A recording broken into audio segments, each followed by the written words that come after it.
In today's show, I'll be breaking down the latest Bitcoin technical analysis as we do each and every day. Also, breaking news, Bitcoin is now officially accepted in over 380 businesses in Costa Rica. Pure Vida fam, the next Bitcoin country, let's go. And quoting the high priest of Bitcoin, Max Kaiser, money printing is out of control. The people who control money printing are blaming free speech for their collapse. Bitcoin unalives fiat money and central banks. Bitcoin guarantees free speech. Also breaking news, German government transfers another 52 million in Bitcoin, threatening more Bitcoin selling pressure, which we're experiencing right now in the market. We're also going to be discussing Bitcoin miner Northern Data eyes $16 billion IPO for US cloud and mining units. We'll also be discussing experts say the latest SCOTUS opinions will limit the SEC power over crypto, as well as Analyst says Bitcoin windup is going to shock many people, predicting a Bitcoin rally that pushes the price hard to $120,000 per coin. And speaking of bullish price predictions, we also have Fundstrat's Thomas Lee, who says Bitcoin is gearing up for a sharp rebound for the rest of 2024, and also says that Bitcoin 150,000 is still likely here this year in 2024. We'll also be taking a look at the overall crypto market, all this, plus so much more in today's show.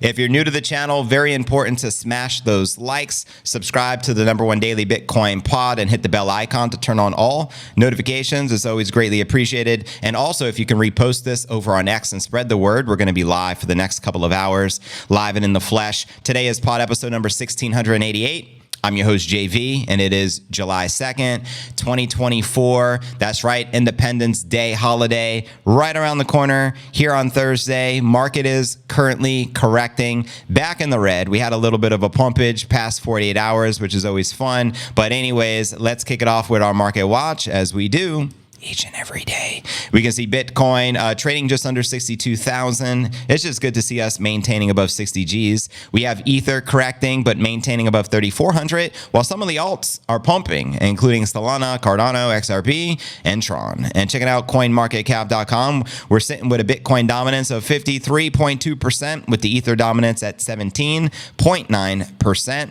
And the current crypto market cap is sitting just shy of $2.3 trillion. And the Bitcoin market cap is just north of 1.2 trillion. And checking out the top 100 crypto gainers for the past 24 hours, we got Beam up 6%, Toncoin 5%, and Akash Network 3.5%. Below that, Solana, Floki, Near, and Cardano. Which alt, if any, fam, are you most bullish on for this particular bull? Holla at your boy. And checking out the crypto bubbles to get a visual perspective on the day.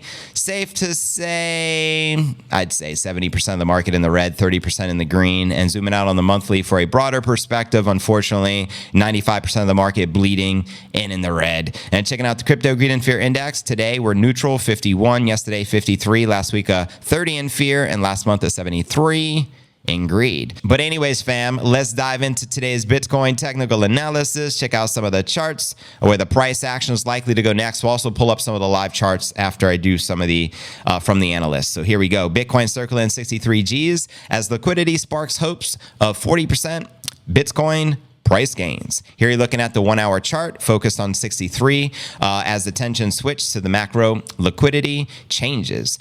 Trading views showed Bitcoin price action attempting to cement the gains, which accompanied the monthly close. Despite an overall failure to tackle the key resistance levels above 64 Gs, Bitcoin traders had renewed because of for optimism with July getting underway, quoting Rec Capital. Bitcoin has resumed its uptrend as he shares alongside the chart, highlighting the monthly close as a key sign of strength with a chart showing a breakout from the downtrend that characterized last month of June. The goal to build a foundation from which to be able to springboard to the range high area of 71.5 over time. And fellow trader Dan Crypto Trades placed emphasis on the US dollar liquidity trends, quoting him here. During this range, the Bitcoin price has moved mostly in line with the USD liquidity. We just saw a big decrease into a nice move up during this end of the quarter into the new quarter. Liquidity has moved little this year, but both Bitcoin and stocks have been front running a future expansion of USD liquidity. And in this chart, it shows you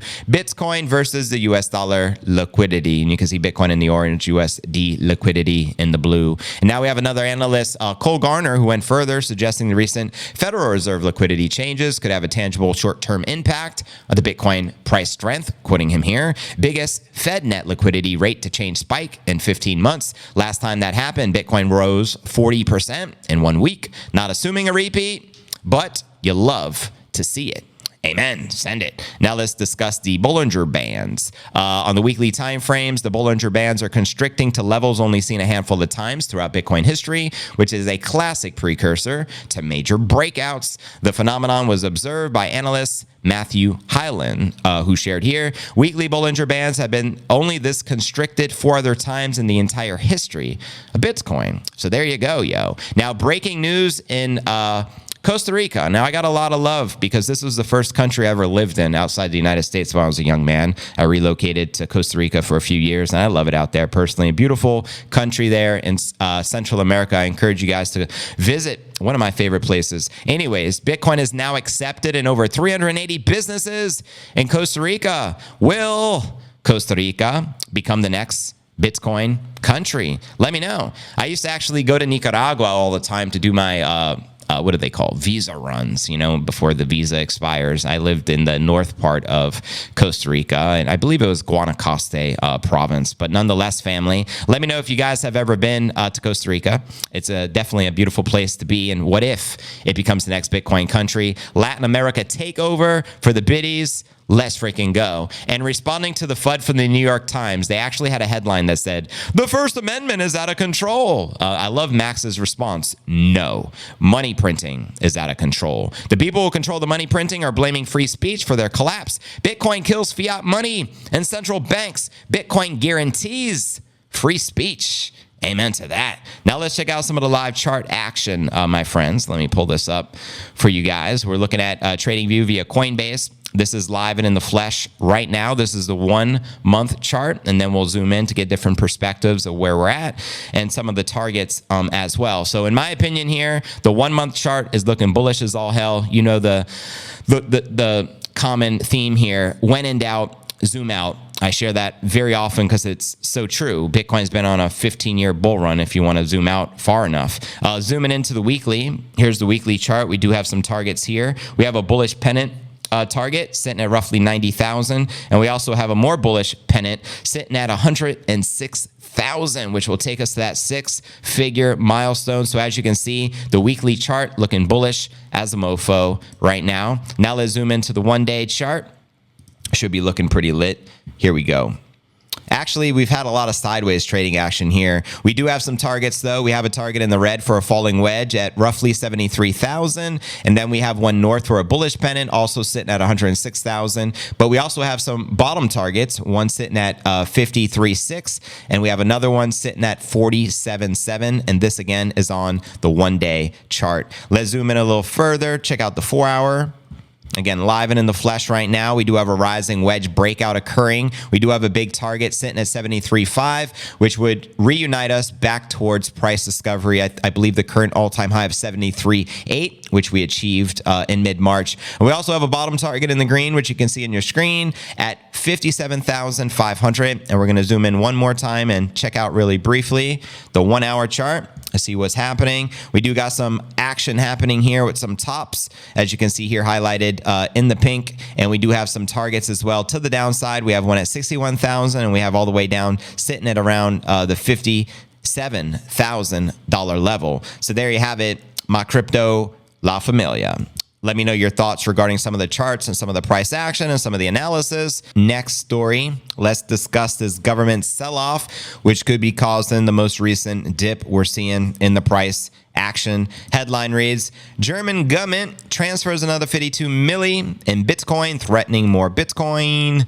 Selling pressure. That's right. The German government labeled crypto wallet has sold another 52 milli worth of Bitcoin, sparking suspicions that the government is selling its vast Bitcoin holdings. The wallet associated with the German government transferred 832 biddies in 4 individual transactions today, July 2nd. The wallet first sent 100 Bitcoin to Coinbase, 150 biddies to Bitstamp, and 32 biddies to Kraken, according to Arkham Intelligence. The lion's share, or 550 biddies worth over 32 milli, was sent to the wallet 139 PO, which remains unknown but had previously received funds from the German government, including 500 BTC on June 25th and 800 BTC June 20th. Tracking the selling patterns of large Bitcoin holding entities can give investors valuable cues about the Bitcoin price, since large sell orders can create more downwards price pressure. Now, the BKA labeled wallet, which currently holds 43,850 biddies worth over $2.75 billion,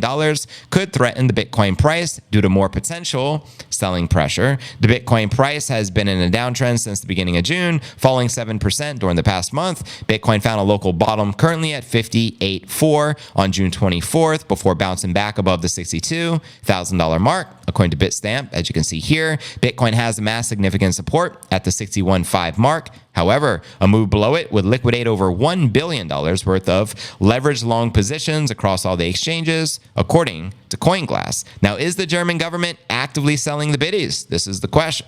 But besides the largest transfer, worth 32 million, the rest of the Bitcoin was transferred to centralized exchanges, which signals Germany's government is potentially looking to sell is Bitcoin, which is the most likely scenario. I mean, why else would you put the biddies on the exchange? Now, the German government label wallet first sparked suspicions of potential Bitcoin selling back on June 19th when it executed 6,500 biddies transfer worth over 425 million. Before the transfer, the wallet held nearly 50,000 Bitcoin since February 2024. The funds are believed to have been seized from the pirate movie website operator Movie 2K. So clearly, those biddies were, taken away from that. And that's where the government got them from in the first place. And they're currently dumping them or looking to obviously get rid of more for whatever reason. And that's what's potentially causing this correction in the market right now. But anyways, next story of the day, we broke down the latest with the government sell-off over there in Germany. Now let's discuss this $16 billion IPO. Check it. Headline reads, Bitcoin miner Northern Data eyes $16 billion IPO for U.S. cloud and mining units. That's what's up. The German, we're just speaking of Germany, German Bitcoin miner and cloud computing firm Northern Data AG is reportedly seeking an initial public offering for two of its entities in the U.S. at a valuation of up to $16 billion. That's a pretty massive valuation, family. And according to the July 1st report from Bloomberg, citing people familiar with the matter, executives of Northern Data, Europe's largest Bitcoin miner by market cap, have contacted several advisors about an IPO and are eyeing a potential listing in the first half of 2025. Let's go. Under the current plan, Northern Data would list the Taiga and Ardent entities on the NASDAQ, which comprise its cloud computing and data center arms, respectively. Northern Data's Bitcoin mining business, Peak Mining, also could see a separate listing, the firm reportedly told analysts and investors back in November. Northern Data considered an IPO listing for its crypto mining business in the U.S. in February of 2021. However, nothing came of it. The sources said the banks have suggested a valuation between $10 billion and $16 billion, but added that deliberations are still taking place. Plans may change, and Northern Data may even scrap the IPO altogether. I mean, here's the breaking news here. They didn't respond for, comments when reached out by Cointelegraph, but nonetheless, they were founded as Northern Bitcoin AG. That was back in Germany in 2009, making it one of the first Bitcoin mining firms to exist. The firm today has three business divisions, Taiga, Ardent, and Peak Mining, the latter being an U.S. Bitcoin mining unit with 700 megawatts of high-performance computer data centers into development, which the company said will eventually provide up to 40 exahashes. For the period of time, Peak Mining focused its mining operations on the Ethereum network before it transitioned from proof of work to proof of stake September 2022. Bloomberg noted its focus has since switched back to Bitcoin. Now, Northern Data is one of the several Bitcoin miners that has expanded into the AI space as profit margins continue to thin in the mining sector. Core Scientific, TerraWolf, and Hut 8 Corp are amongst the other Bitcoin mining firms that have followed a similar trajectory in the recent months. Northern Data secured $610 million in debt financing from stablecoin issuer Tether in November 2023, that was more recently, to drive investments in its mining and AI businesses. So there you have it, yo. The $16 billion IPO from the Bitcoin miner over in Germany. Can you say bullish? That's what's up. Next story, eh? Let's discuss this latest case. Headline reads, experts say the latest SCOTUS opinions will limit the SEC power over crypto. That's right. In the last 7 days, the Supreme Court of the U.S. released 2 opinions that could have lasting implications for how the U.S. SEC handles enforcement actions against companies, including crypto firms. In a 6-3 decision released June 27th, the SEC versus JARC, the court's majority opinion, held defendants in an SEC civil case concerning securities fraud are entitled to a jury trial rather than strictly adjudication by the administrative law judge. The court's conservative members said it's considered common law fraud principles when interpreting federal security laws, common law fraud, seemingly equating an SEC civil case involving securities fraud to a criminal case involving fraud. Now, SCOTUS followed the SEC versus JARC decision with a June 28th opinion, Loper Bright Enterprises versus Raimondo, overturning a 1984 ruling established the Chevron deference or doctrine. Though not explicitly referring to the SEC, the court's opinion would require the lower courts, kangaroo courts, that is, to exercise their independent judgment in deciding whether an agency has acted within its statutory authority and not defer to federal agencies' interpretation of the law, quoting them here. This has direct implications for the crypto industry, said the CEO Sheila Warren of the Crypto Council for Innovation. She says, the role and firepower of regulators like the SEC is in question if courts have the ability to step in. Make no mistake, the Supreme Court decision imposes clear limits on the regulatory overreach that has hampered innovation in crypto in the United States. Do you hear that? No Claire Gare. Just saying. In their dissent over the SEC versus JARC decision, Justice Sonia Sotomayor referred to the majority opinion as a power grab over policymaking in the U.S. Congress. Also, Justice Alina Kagan wrote a dissent in the Loper decision, saying the majority had a pattern of reversing settled law and overhauled a cornerstone of administrative law. The impact of these decisions on the SEC filing enforcement actions against crypto firms could mean an overwhelmed court system. And according to Joseph Linek, the partner at the international law firm of Dorsey and Whitney, courts obeying SCOTUS overturning the Chevron doctrine may be inundated with private parties who may now litigate and relitigate an agency interpretation, including creating conflicting decisions by the kangaroo courts. And with these rulings, the Supreme Court has not only succeeded in upending half a century of important legal precedent known as the Chevron doctrine, but also made it much easier for big wealthy corporations to benefit at the expense of ordinary people and escape civil penalties, said Representative Maxine Waters. Interesting. On June 28th, in response to the SCOTUS opinions, their conservative-led Supreme Court filed several opinions near the end of its term that have lasting implications for the SEC and the U.S. presidency. On July 1st, in a 6-3 ruling, the justices said former President Trump had at least presumptive immunity from prosecution for all his official acts while in office. Trump, who is running for re-election in 2024, has already been the first candidate with a criminal conviction, and an insane amount of them, might I add, like 70 of them or something silly, allegedly used his position to subvert the results of the 2020 presidential election. Both SCOTUS decisions came amid the SEC filing of an enforcement action against Consensus, the parent company of MetaMask. The regulator alleged Consensus operated as an unregistered broker and engaged in an unregistered offer and sale of securities through market swaps. So there you go, yo. And when I start thinking of the SEC, one song comes to my mind, and it's this one. Too many frauds and scams. These clowns trying to take us down. What a guy. Wow, what a guy. Wow, what a guy. Guess who's back? Gary's back. Amen. Bitcoin is the king. Long live the king. Next story of the day. My mouse got enough charge to continue. So here we go. Next headline reads, Analyst says Bitcoin wind-up is going to shock many people and predicts a Bitcoin rally that pushes the price hard. And what do we see here? ETs. It looks like Melda the Grays. These are the Grays, FYI. So Melda... Just saying. A closely followed strategist thinks that the Bitcoin consolidation around 60 Gs is setting up Bitcoin for a big breakout. in the next few months. In a new strategy session, Jason Pizzino tells his subs YouTube tends to lull the people into boredom before igniting a huge upside move. 100%. The consensus of the market when everyone just like writes off Bitcoin, oh, we're going to be trading sideways, it's over, the bull market, it prematurely has ended. As soon as the consensus believes that, precisely what Bitcoin does show. I agree. The crypto trader notes that Bitcoin displayed the same behavior at around the same time last year before launching a nearly 3x surge. Now, where will we go from 3x from today's price at 61.2180? Send it, let's get it. Quoting him here.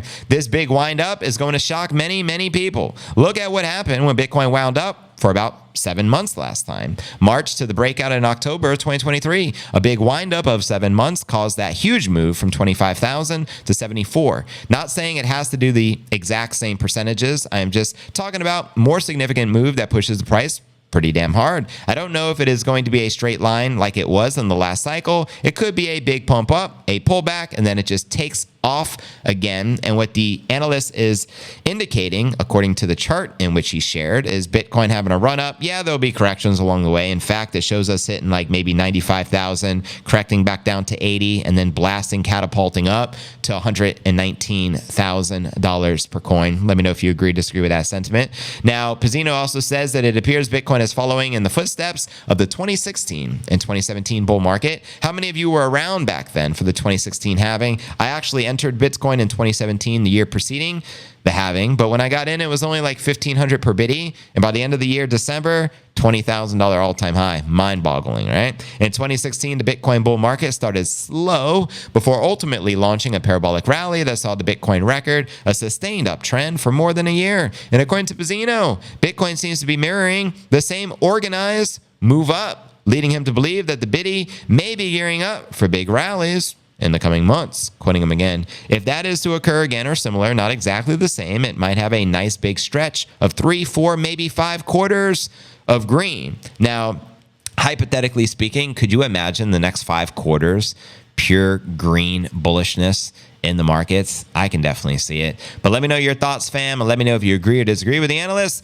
that we could be approaching $119,000 per bitty. Now for our feature story of the day. Let's discuss the latest from Fundstrat's Thomas Lee, projecting Bitcoin gearing up for a sharp rebound for the rest of 2024, and says that Bitcoin is still likely to hit $150,000 per coin. I'm getting ahead of myself with a $250,000 prediction, but nonetheless, I digress. Here's the latest from Tom Lee family. Check it. In a brand new interview in CNBC, he says Bitcoin still can hit 150,000 this year in 2024, which is 137% gain from the current value. Now, Lee says one reason to be bullish on Bitcoin is that the defunct crypto exchange Mt. Gox is now expected to finally repay creditors about 142,000 BTC, worth nearly $9 billion starting in July up to October, an event which had some long worried would be bearish for the crypto king, quoting him here from the interview. Bitcoin is probably suffering from the Mt. Gox starting distributions in July. That was a huge overhang for many years. But if I was investing in crypto knowing that one of the biggest overhangs is going to disappear in July, I think it's a reason to actually expect a pretty sharp rebound in the second half. So I think $150,000 Bitcoin is still possible this year. Amen to that. 6 figures, let's get it. He also continues, you know, one thing to keep in mind is that Bitcoin makes most of its gains with 10 days every year. So within a 10-day time frame, Bitcoin makes substantial gains. If you take out the 10 best days in a single year, Bitcoin actually has a negative return. Lee is also predicting stocks will end the year higher than they currently are, as he shared here on the interview. Now that we're in the mid-year 2025, the S&P 500 earnings look a lot stronger than we thought at the start of the year. We thought maybe $260. It's probably closer to $275, maybe $280, maybe even $285. And I think the multiple we thought originally could be 20 times that number for the next year. But given the Fed has more reasons to be dovish, and I think maybe the employment picture is softening, an example, PE, price to earnings, multiples actually could be higher by next year. So I'd say between now and year end, stocks should be higher. We have had a strong first half already, and the second half won't be as strong as the first half, but we should build upon those gains. So yeah, it looks pretty good. And to watch this interview he did on CNBC, check the show notes below the video. in the description. I mean, this guy looks like he hasn't had any rest in a very long time, but I digress, man. Shout out Fun Strats Tom Lee. What are your thoughts regarding a sharp rebound and potentially smashing 150,000 this year, as obviously the second half of the year is in play? Let me know your thoughts, and let's discuss some of these price actions, shall we? Welcome to the Q&A segment of the live show. Digital Dankness in the building. He says 150,000 easy peasy. Bring it on. Send it. Tom Lee, so hot right now. Dusty Pop. Doge and Floki are both Shiba Inus. What do you mean by that? The same dog? Mount Gox might retard the fun for a while. 150 is doable. It's only 2.2x up. 100, yeah, exactly. Very doable. Thanksgiving is going to be fun when the boomers asking where they can buy the treasures. They're not like us. They're not like us. My neighbor asked if meme coins were Bitcoin. I went full TED Talk mode, like a 20-minute speech. I dig it. 200,000 by December. Now you're speaking my language, Mr. Photo Nakamoto. Doesn't look like he has a girlfriend yet either. Who you're referring to there? The dogs? The same breed? The same breed. So is that the name of the breed, Shiba Inu? I asked. I honestly don't even know. If is that the actual breed? Let me know. I'd be curious to know. 200,000. I mean, 200,000 sounds pretty lit. I personally think we hit the cycle peak most likely next year in 2025. That doesn't mean, though, we can't hit 150,000 this year. I just think we hit the peak of the cycle, the peak of the epoch. You know what I mean? I believe will occur next year in 2025. Typically, history has shown us Bitcoin goes parabolic in an 18-month window post-halving. So keep it in mind, we just had the halving April 19th, aka 420-ish. You know what I mean? So it just recently occurred. So more than likely, if history is to rhyme, we're going to peak out sometime next year. And I still am pretty confident, as well as with Tom Lee, that we get 150,000 this year. But time will tell. There's no guarantee there. And nothing shared in this stream is investment advice. Everything I share is for entertainment purposes only, including all the comments you'll read in the chat. That's all for entertainment purposes only.